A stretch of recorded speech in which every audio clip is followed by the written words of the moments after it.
Khammam corporation కు polling ముగిసింది. ఉదయం నుంచే ఓటర్లు ఉత్సాహంగా ఓటింగ్ లో పాల్గొన్నారు. చెదురుముదురు ఘటనలు మినహా ఓవరాల్ గా కార్పొరేషన్ ఎన్నికలు ప్రశాంతంగా ముగిసింది.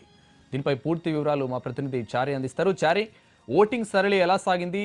ఇంకా పోలింగ్ సెంటర్ల దగ్గర ఓటర్లు ఉన్నారా? ఉదయం 7 గంటల నుంచి ప్రారంభమైనటువంటి పోలింగ్ ప్రక్రియ కొద్దిసేపటి క్రితమే ముగిసింది. ఇప్పుడే ఎన్నికలకు సంబంధించినటువంటి ఆ పోలింగ్ బూత్లో ఉన్నటువంటి ఎన్నికల అధికారులు ప్రధాన ద్వారాలన్నింటినీ మూసేయాలని చెప్పేసి ఆదేశించారు. ఇప్పటికీ కొన్ని పోలింగ్ కేంద్రాల్లో మాత్రం ఇప్పటికే వచ్చినటువంటి కొంతమంది ఓటర్లు ఉన్నారు. వారు ఓటు హక్కు వినియోగించుకున్న తర్వాత పూర్తి స్థాయిలో ఇక పోలింగ్కి సంబంధించినటువంటి ప్రక్రియ ముగిసినట్టు ప్రకటించబోతున్నారు. ఇప్పటికీ మనం ఇప్పుడు ఉన్నటువంటి కాలేజీలో మాత్రం ఉమెన్స్ సైన్స్ అండ్ ఆర్ట్స్ కాలేజీలో పోలింగ్కి వచ్చేటువంటి వారెవరిని లోపలికి అనుమతించవద్దు అని చెప్పేసి ఇప్పటికే నిర్ణయించారు. ఇక్కడ ఉన్నటువంటి పోలింగ్ ఏజెంట్లు కూడా ఇక ఎవరికి పోలింగ్ చీటీలు కూడా ఇవ్వడానికి అనుమతి నిరాకరించారు. ఇప్పుడే మనం చూస్తున్నాం ఆర్ఓ ఇక్కడ ఎన్నికలకు సంబంధించినటువంటి ప్రక్రియను ముగించుకొని బయటికి వెళ్ళిపోతున్నటువంటి పరిస్థితి కనపడుతుంది. ఇక మొత్తానికి ఖమ్మం కార్పొరేషన్కు సంబంధించినటువంటి పోలింగ్ పర్సెంటేజ్ని చూస్తే ఉదయం నుంచి 11 గంటల వరకు భారీ స్థాయిలో పోలింగ్ ప్రక్రియ నమోదైంది. ఎందుకంటే ఉదయం 9 గంటల వరకే 7.5% పోలింగ్ ప్రక్రియ నమోదైంది. 9 గంటల నుంచి 11 గంటల వరకు 33% పోలింగ్ పర్సెంటేజ్ నమోదైంది. ఆ తర్వాత 1 గంట వరకు చూస్తే 47% మాత్రమే పోలింగ్ శాతం నమోదైంది. ఇప్పటివరకు మనకు అధికారికంగా ఇప్పటివరకు సమాచారం రాలేదు, కానీ సగటున 63 నుంచి 64% పోలింగ్ పర్సెంటేజ్ నమోదైనట్టు తెలుస్తుంది. మొత్తానికి 22వ వార్డులో మాత్రమే అధికార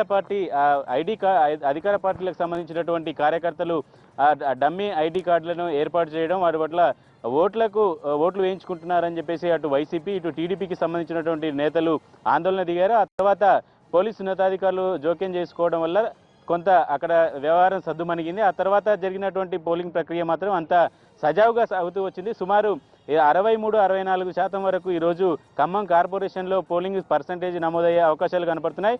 ఇక రాజకీయంగా చైతన్యం కలిగినటువంటి ఖమ్మం కార్పొరేషన్లో ఎవరు విజేతగా నిలుస్తారు, ఏ పార్టీ ఎక్కువ వార్డుల్లో గెలుచుకుంటుంది అనే అంశం మాత్రం కొంత ఉత్కంఠమైనటువంటి వాతావరణంగా నెలకొంటుంది. ఎందుకంటే ఖమ్మం కార్పొరేషన్లో మొత్తం 50 వార్డులు ఉన్నాయి. 50 వార్డులో కూడా ఇప్పటివరకు ఖమ్మం రాజకీయాలకు ఇప్పటివరకు టీఆర్ఎస్ అంత ప్రాధాన్యత కూడా లేని పార్టీ. ఎందుకంటే గతంలో ఉద్యమ సమయంలో కూడా ఇక్కడ టీఆర్ఎస్ అంత బలంగా ఉన్నటువంటి పరిస్థితి లేదు. అయితే ఇప్పుడు అధికారంలోకి వచ్చిన తర్వాత తుమ్మల నాగేశ్వరరావు మంత్రిగా ఉండడం, ఈ ఖమ్మం కార్పొరేషన్కు సంబంధించినటువంటి ఎన్నికల ఇన్ఛార్జి బాధ్యత అంతా తానే చూసుకోవడం వల్ల గడిచిన 1 మంత్ నుంచి ఇక్కడ టీఆర్ఎస్ యాక్టివిటీ బాగా పెరిగిందని చెప్పొచ్చు. ఇక రాజకీయంగా కమ్యూనిస్టులు, కాంగ్రెస్ పార్టీ కూడా చాలా కీలకమైనటువంటి పాత్ర ఉన్నటువంటి ఈ జిల్లాలో ఎవరి మధ్య ఎక్కువ పోటీ ఉంటుంది అనే చర్చ మాత్రం ప్రధానంగా కనపడుతుంది. ఇక ఎవరికి వారు అటు టీఆర్ఎస్ కావచ్చు, ఇటు కాంగ్రెస్, మిగిలిన రాజకీయ పార్టీలన్నీ తమదే విజయం అనే ధీమాతో కనపడుతున్నటువంటి పరిస్థితి. అయితే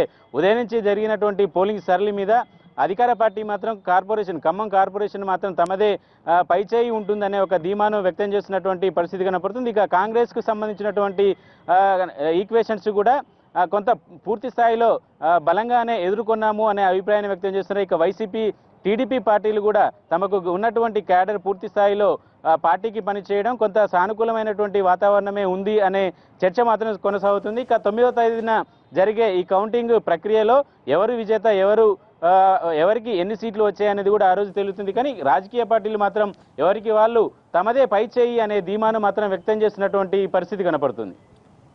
రైట్, థ్యాంక్ యూ చారి.